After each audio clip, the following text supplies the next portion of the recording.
Your view of God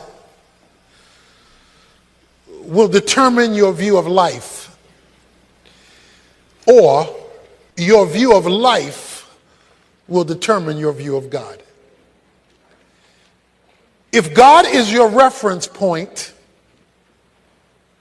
then you will be able to make sense of that which has no sense. If your circumstances are your reference point, then you will neither be able to make sense of life or God, because you have an inverted view. The second most important truth you could ever learn as a Christian is what I want to speak to you about. I say the second because the first thing that you need to learn is salvation by faith in Christ. Becoming a Christian is the first thing. Nothing can preempt that as the first understanding. To understand and respond to the gospel is of first importance. Paul says that in 1 Corinthians 15, of first importance I declare to you the death and resurrection of Jesus Christ. But second to that is your understanding of the sovereignty of God. If you do not understand the sovereignty of God, then you will not be able to make sense of life. Most of us have lived long enough to know that life throws curveballs. Life is full of the unexpected. Life is full of pain and problems. Life is bittersweet, sometimes bitter, sometimes sweet, sometimes both. Your view of, and therefore response to, the sovereignty of God will determine your ability to cope with the confusion of life. Let's make sure we're on the same page. Let me define for you what I mean by the sovereignty of God. I'm simply saying that God is the absolute ruler and controller over all of his creation. Sovereignty simply means to rule over, to reign over, to be in control over. To say that God is sovereign, which speaks of his kingship, his kingly role, is to say that there is nothing that happens over which he is not in control.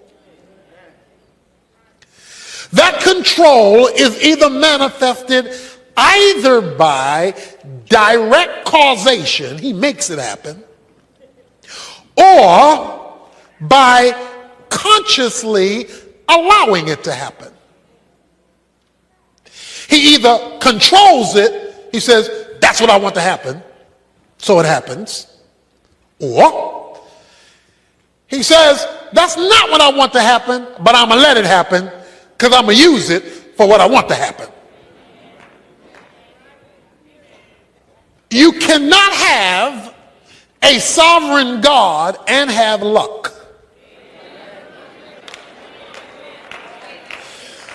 You cannot have a sovereign God and have chance.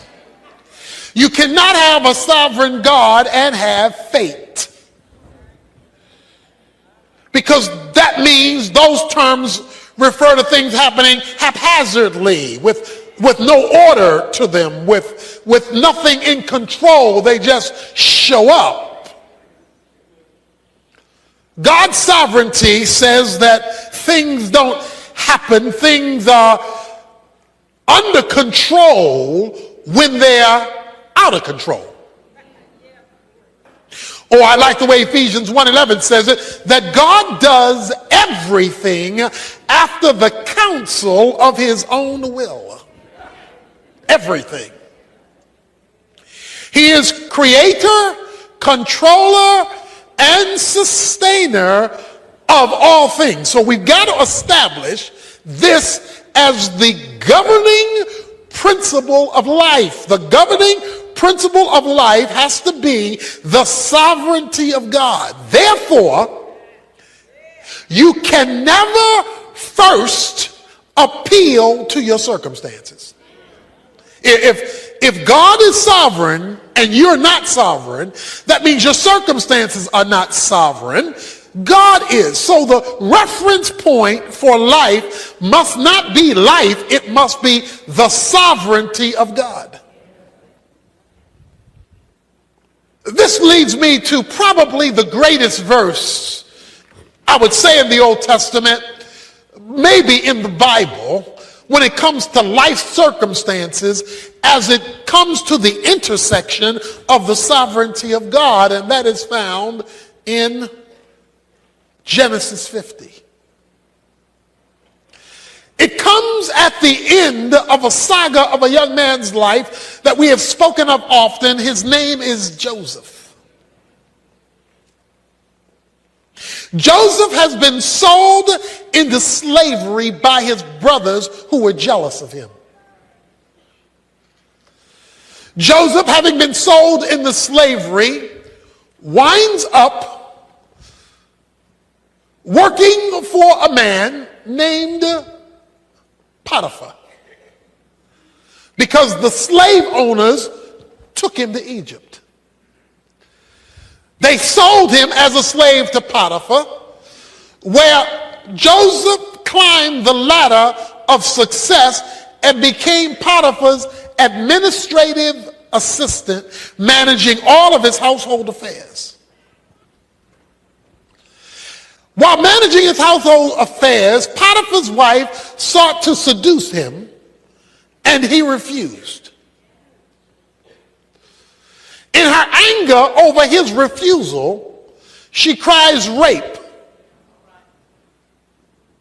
making Potiphar, of course, furious that this man who he had entrusted over all of his affairs would seek to rape his wife, which was not true. And Potiphar gets Joseph thrown in jail. So he's sold into slavery for no just cause. Now he's in jail for no just cause. While in jail, there are two men who are in jail with him. One man is sentenced to death. One man is set free.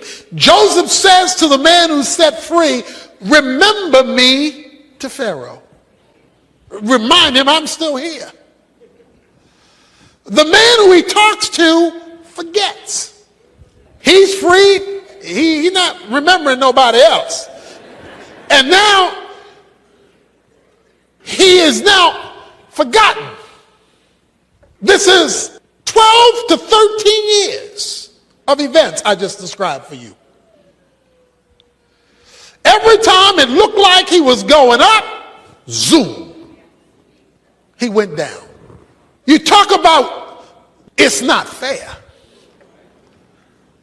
Joseph could say, this is not fair. Pharaoh has a dream he can't interpret, that he doesn't understand. And I'm covering a number of chapters in the book of Genesis, a story that is riveting. He comes to a place where he has this dream he can't interpret, and then the man in jail remembers. There was this dude in prison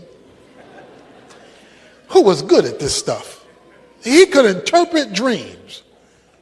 And since nobody can tell you what this dream meant, maybe you ought to call on him. I think his name was Joseph. Joseph is summoned up to Pharaoh. Pharaoh tells him the dream.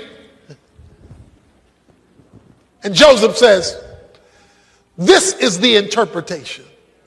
There will be 7 years plenty. There will be 7 years famine. In order to get ready for the 7 years famine, you're going to have to store from the 7 years plenty. Pharaoh was so awed by Joseph's ability to interpret dreams. He took him from the outhouse to the White House. Joseph, in one day, becomes the second in command in Egypt. Over 12 years of pain is overturned in one night. I mean, he couldn't have climbed that ladder as a Jew in 12 years if he had applied for the job and worked at it. But through a supernatural lucky opportunity, he is placed second in command in a foreign land that are not his people. Through a series of events that is literally Hollywood. It's a Hollywood kind of story. His father and 11 brothers are caught in this famine. And the only place you can get food is Egypt. Egypt, because of the interpretation of the dream, has all this extra storage. So the only place you can get food is you got to go to Egypt. So the brothers make their way up to Egypt. I'm going somewhere with this. Stay with me. They make their way up to Egypt to request food. Joseph recognizes these are the boys that sold me into slavery. These are my brothers. But they did not recognize him. Of course, years have passed. Last time they saw him, he looked like one of them. Well, he living large now. Things have changed. They don't know who he is. He knows who they are. Joseph does a number of things in the story to force them not only to come for food, but to come back. One thing he did was say, well, you leave your younger brother with me. By the way, how's your father doing? So he getting all the info, all the intel. The brothers come back. They are gathered in the room with him. Joseph must say, hold on for a minute. And he turns aside and goes outside and weeps. He's bawling like a baby. In fact, 5 times in the story of the saga with Joseph and his brothers, it says, and he wept bitterly. A lot of reasons for the tears. One, seeing his brothers again. One, remembering what they did. I mean, it was a whole series of events. In chapter 45, you have to turn there yet. I'm going to show you something there in a moment. In chapter 45, when the brothers are standing before him, Joseph clears the room. Of all the Egyptians, he says, all you folks leave, and you folks leave me here alone with these men. And Joseph says, come near to me. Now they want to know what is going on here. All we did was come up for food. Now we are trapped in this circle that we can't break out of. Come near to me. Now, some time ago, I shared with you what my holy imagination thinks happened. Because it was on this occasion, the Bible says, Joseph revealed himself to his brothers. And from my perspective, the fact that he tells everybody else, leave, he tells them, come real close. He wants them to see something that would validate his identity. And there was only one thing that would validate his identity: his circumcision. Thus, everybody leave, you come near. I am your brother Joseph. Because only Jews were circumcised. Nevertheless, they're now terrified. Because the one they sold into slavery is now in charge. You know, what goes around comes around. It ain't over till it's over. In chapter 50, the brothers saw that their father was dead. Jacob is now dead, the father.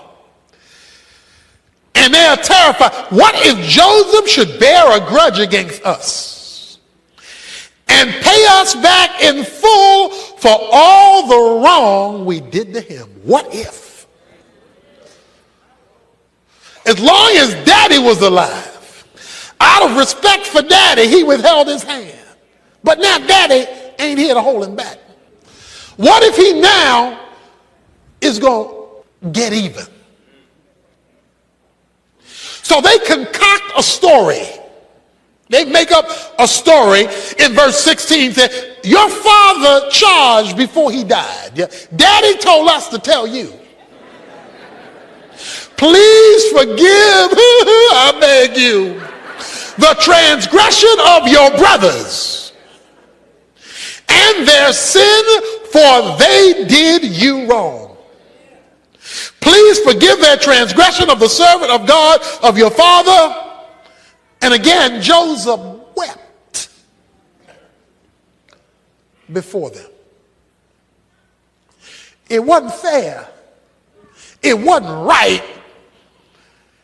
His life got messed up because they messed him up. Has there been anybody in your life who's messed you up? What they did to you, what they did about you, how they put you down, how they treated you, how they reneged on you, whatever, it has messed you up for years. Because he went through 12 years of torture for something he had never done wrong. His brothers came to him and fell down and said, behold your servant. And then Joseph says the words that are at the heart of my point this morning. Do not be afraid, verse 19. For am I in God's place? You meant evil against me, yet you did me wrong. But God meant it for good, in order to bring about this present result, to preserve many people alive. It doesn't get stated any clearer than that. Am I in God's place? He says, I am looking at this through a different set of eyes than you are.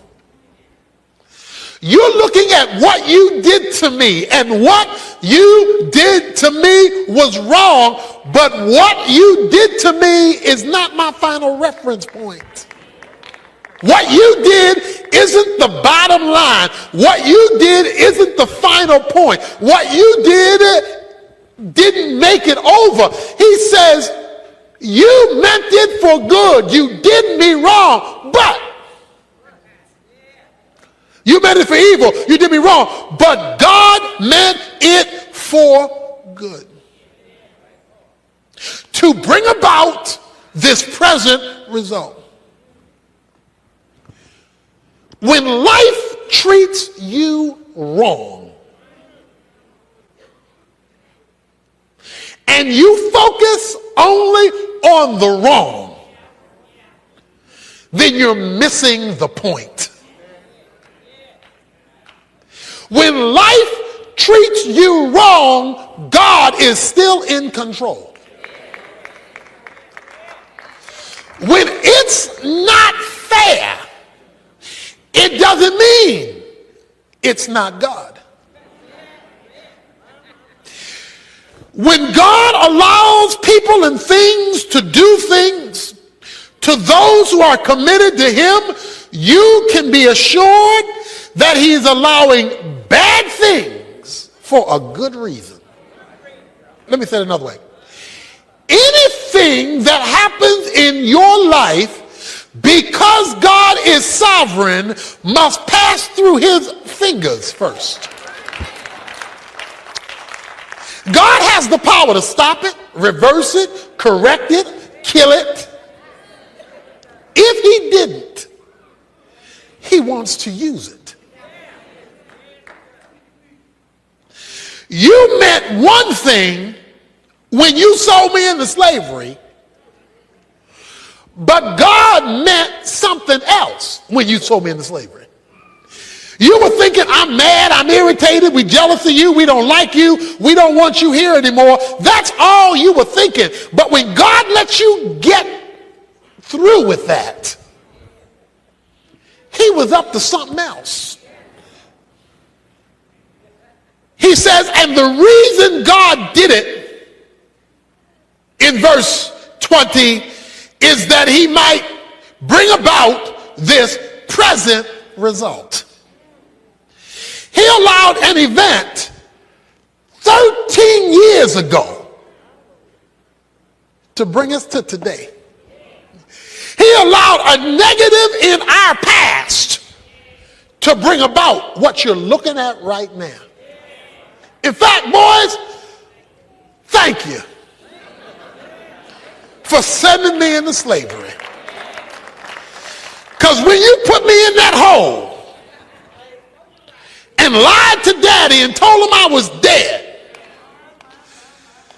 God allowed the Ishmaelites to come up and see me. And they took me. God allowed me to be sold by them to Potiphar. Then God allowed me to be put in prison for a crime I didn't commit to bring about this present result. And he says, and to save the life of many. When you read the life of Joseph, there is a phrase that follows him all through his life. And the phrase is simply, and the Lord was with Joseph. He gets accused of a crime he doesn't commit, and guess what the phrase is? And the Lord was with Joseph. He gets thrown into prison, and the first phrase you read when he gets thrown into prison is, and the Lord was with Joseph. How can the Lord be with me when all hell is breaking loose? How can the Lord be with me when I'm getting buked and scorned and talked about show as you born? How can the Lord be with me when I've lost my job? How can the Lord be with me when my friends turn their back on me? How can the Lord be with me when my finances aren't where they ought to be? How can the Lord be with me? The Lord can be with you when things are against you, because God is looking at where you're going, not where you are.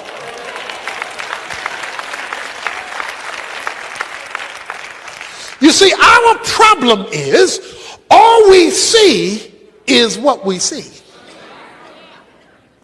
And if what we see we don't like, then our first question is to indict God, where are you? Unless you understand God is sovereign and that he controls all things, either by determining them or by allowing them for a greater purpose, you're going to be stuck where you are. You're going to be bitter and you're going to be angry. God is so big. Let me tell you how big God is. The Bible says that God holds the world in the span of his hand. Now, the span of your hand is simply to open your hand and to measure the distance from your thumb to your pinky. That is the span of your hand. He wants you to know how big God is. He says God is so big that the whole world fits between his thumb and pinky of one hand. Now, if the whole world fits between the thumb and pinky of God, he don't need his arm, he don't need to grab it, he don't need his feet to hold it up, he doesn't need all that. All he needs is one hand, and the whole world fits there. See, what you have to understand, what we have to understand is God is bigger than the sum total of his creation. He is not part of the creation. He is bigger than the creation. However, he is involved in the detail. This same God who controls everything from the palm of one hand is the same God who doesn't miss a sparrow when it falls to the ground. So he is big enough to run everything and yet detailed enough to miss nothing. He did not miss what happened to you. But because Joseph had a view of God that transcended his circumstances, he could interpret his circumstances in the light of who God was. And God is so big that his plan can incorporate bad. He is so big, God can't do bad. God doesn't promote bad, but God can use bad for his plan. One of the proofs or tests of your spirituality is whether you see the hand of God when you're looking at the hand of man. I hope you didn't miss that. One of the tests of your spiritual progress is whether you see the hand of God when you're looking at the hand of man, especially when the hand of man is negative. Yeah, you get your praise on when the hand of man is good. Because then you're seeing, well, that must be the hand of God. But when the hand of man is bad, if you are a spiritual person, you're watching the hand of God, using the hand of man in its evil, in spite of its evil. Joseph was confident in the plan of God. Look at chapter 45. Verse 4. Then Joseph said to his brothers, please come closer to me. And they came closer. And he said, I am your brother Joseph, whom you sold into slavery. So this way he calls them close. And now do not be grieved or angry with yourselves because you sold me here. I'm going to talk about that in a moment. For God sent me before you to preserve life. Don't get mad at what you did, because what you did, God did. For the famine has been in the land these 2 years, and there are still 5 years in which there will be neither plowing nor harvesting. And God sent me before you to preserve you for a remnant in the earth, to keep you alive by a great deliverance. Therefore, it was not you who sent me here, but God. And he made me a father to Pharaoh and Lord of all of his household, to rule over the land of Egypt. You didn't send me here. Now let me show you another scripture. Psalm 105, verse 16. And God called for a famine upon the land. And he broke the whole staff of bread, and he sent a man before them, Joseph. Now this is a psalmist writing many years later after all these events have happened. And he sent a man before them, Joseph, who was sold as a slave. They afflicted his feet with fetters, put him in prison. He himself was laid in iron for a crime he didn't commit, remember? Until the time that his word came to pass, the word of the Lord tested him. The king sent and released him, the ruler of peoples, and set him free. He made him lord of his house, Pharaoh did, and ruler over his possessions, to imprison his princesses at will, that he might teach the elders wisdom. And here's what I want to point out. Israel also came to Egypt. Israel is Jacob. Jacob's name is turned to Israel. All right, let's put this in perspective now. Remember now, if you are on the same page with God and bad things happen to you, you must look at the bad things as the hand of God and not merely the hand of man. That's my point. God knows what he's doing. In allowing that to come to you, he knew it was coming. He decided not to stop it, so he must plan to do something with it. You say, but why is he allowing the negative? He tells you in Psalm 105, he says, to test him. Joseph, you talking about all that, I trust in the Lord? You say you believe in me, you have confidence in me. Let's see. Do you trust me when man's hand is against you? When you are committed to God and man's hand is against you, it's a test. It's a test. God wants to see whether you trust him, not hear it. Do you trust him when it's going backwards? When it is going in reverse? Are you blessing his name now? Are you worshiping him now? Are you giving him glory now? Are you coming to church now? Are you serving him now? Are you giving now? Are you responding like he's good even when it's bad? God allowed the negative to test you. God was up to something much bigger. In fact, the reason it took so long was because it was so big. Let me give you good news about a long test. If you're in a long test, it's because there's a big reason. So let me tell you the reason. He says, Israel came to Egypt. God made a promise years earlier to their forefather named Abraham. I'm going to make of you a great nation. I am going to make of you a great nation, and when I make of you this great nation, as part of this process of bringing this nation into being, God says, you will be in a land called Egypt for 400 years.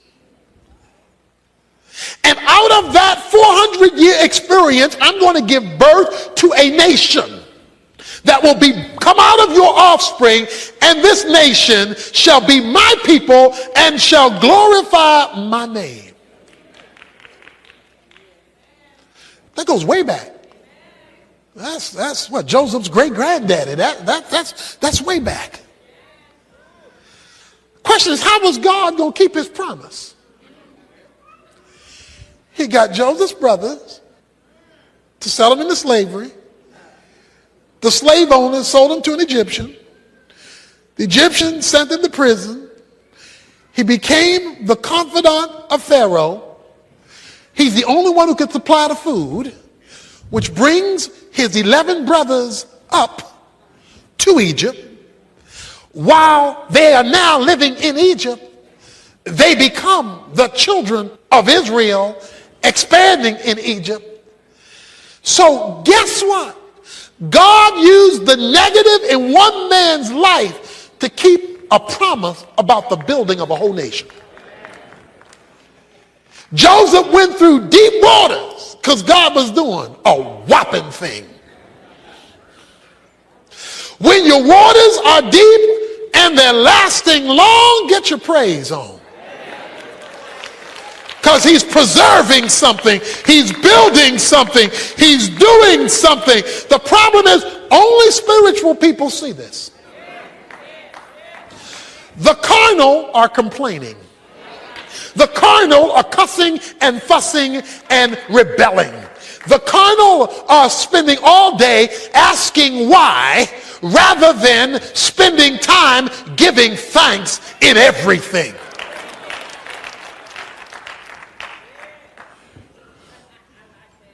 God is up to something. If his delay is one negative on top of another, and you're walking with him. See, Joseph was walking with God. And because he was walking with God, it was not wasted time. If you're not walking with God, you don't know what is going on. And you mad all the time. Verse 21 of chapter 50. So therefore do not be afraid. I will provide for you and your little ones, my nieces and nephews. So he comforted them and spoke kindly to them. I need to read that again. Some of you already know where I'm going. So therefore, do not be afraid. I will provide for you and for your little ones. So he comforted them and spoke kindly to them. When you have God's point of view, you can relate to people who hurt you differently. See, if all you see are the people who hurt you, you did this to me and I'm going to get you. All that's telling me is you didn't see the hand of God. You thought that was all about what they did. But because Joseph never lost sight of the hand of God, when they repented, yes, they repented. They said, we were wrong. We're sorry and we are scared. Because Joseph now has the power of life and death. He says, don't be afraid. I not only forgive you, I'm going to take care of you. I'm going to comfort you. I'm going to help you. The recognition of God's sovereignty gave the freedom of forgiveness. Many of us are living life on a leash that we can't shake, and Satan is holding the other end of the leash because we can't let it go because all we see is what they did. Because we do not have the eyes of God, we do not see what God was doing in allowing it, even though we were not at fault. Many of us are in shackles and are looking for ways we can get them. I'm going to get them. Let me show you 1 Peter 3:9. Apostle Peter says these words, not returning evil for evil or insult for insult, but giving a blessing instead. For you were called for this very purpose, that you might inherit a blessing. Now, they're not going to tell you what I just told you in the street. They're not going to tell you that. But we're talking about a spiritual perspective. He says, rather than paying them back, have the mindset of giving a blessing so you, watch this, inherit a blessing. Why? Because you are looking at what God is doing. He released them from their debts because he was looking at God's sovereignty. If Joseph would have held on to the grudge, he would never have passed the test. And if he didn't pass the test, he would never have inherited a blessing. He inherited a blessing because he passed the test. Many of us are being tested by the hand of a sovereign God, but he cannot elevate us because we refuse to take it or pass it.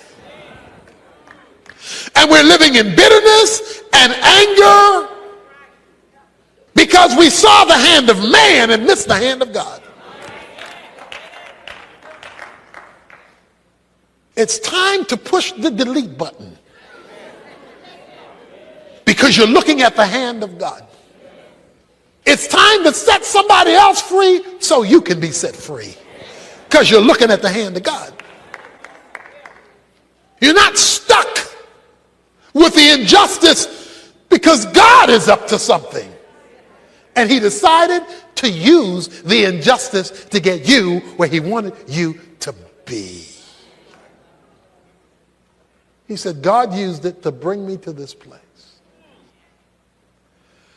One of the reasons that I'm in Dallas today is a broken leg in a football game. A small thing, a broken leg in a football game. Pow! Broke my tibia and fibula in a football game. Taken to the hospital. Emergency surgery. I remember laying on the football field when this hit came. I was hit with a crossbody block after intercepting a pass. By the way, I held on to the ball.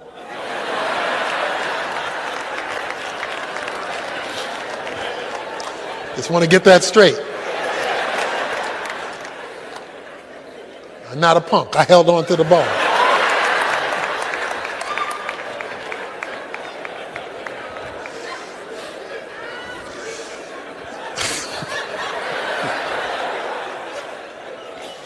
I'm laying out on the field, and I will never forget it. I remember saying, as I laid out on the field, not my will, but thy will be done. Because like football was everything to me. I mean, I lived for football. But that produced a series of changes that led me to Bible college, where I met a professor who encouraged me to come to Dallas Seminary, where I met a professor who challenged me to start a church. And so we are here, as Joseph said, in this place. God wanted me in this place.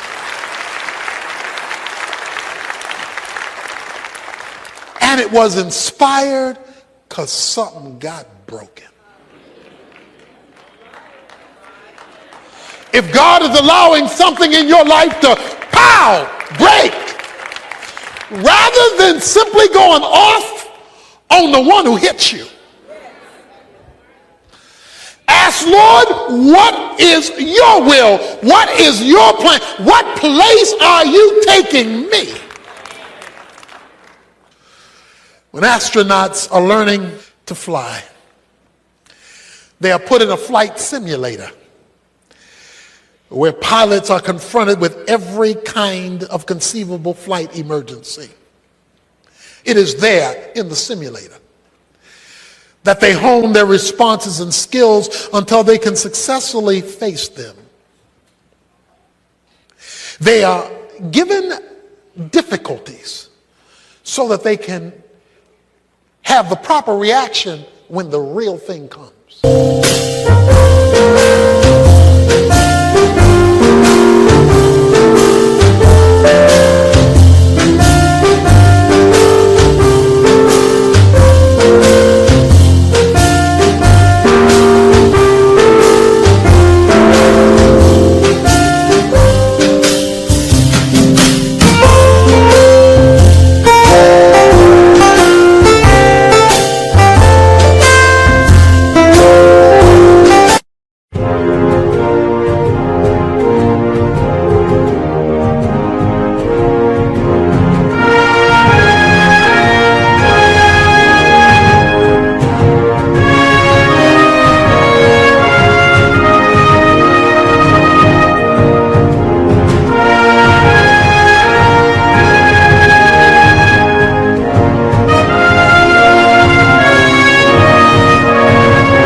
The simulator really isn't the real thing. It just feels like it. They are preparing them in the test for when they get high, for when they're elevated, when they take off. God is allowing you in the simulator and shaking up your world to hone in your faith, so that when he comes in and allows you to take flight, you know what to do up there because you learned what to do down there.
smile. I know you are doing hard work to make things possible. I want to let you know that I am with you, and I will be forever. Every little thing related to you make me smile. I know you are doing hard work to make things possible.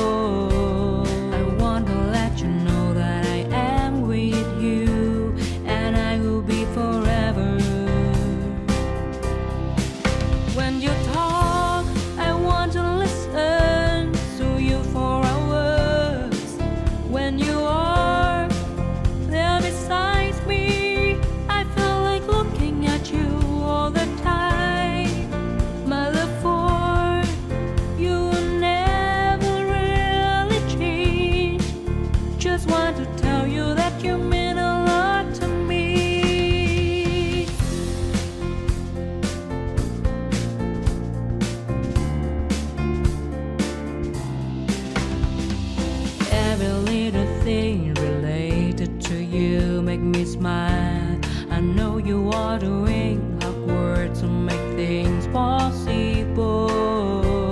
I want to let you know that I am with you, and I will be forever.